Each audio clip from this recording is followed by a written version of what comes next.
திருப்பரங்குன்றத்தில ஒரு பாட்டு படிக்கணும் சண்முகா,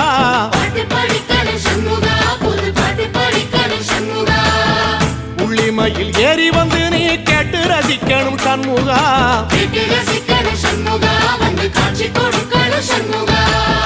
திருப்பரங்குன்றத்தில ஒரு பாட்டு படிக்கணும் சண்முகா,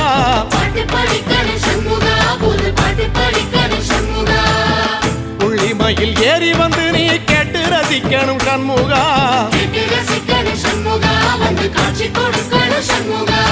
பூபாளமும் பாடுவேன் ஒரு ஆலோலமும் பாடுவேன், கந்த சஷ்டியும் பாடுவேன் ஓ கந்த புராணமும் பாடுவேன், சின்ன நிலவிலும் சின்ன விளக்கிலும் காட்சி கொடுக்கணும் சண்முகா, உன்ன நினைக்கிற சண்முகா என் நெஞ்சுக்குள்ளதா சண்முகா.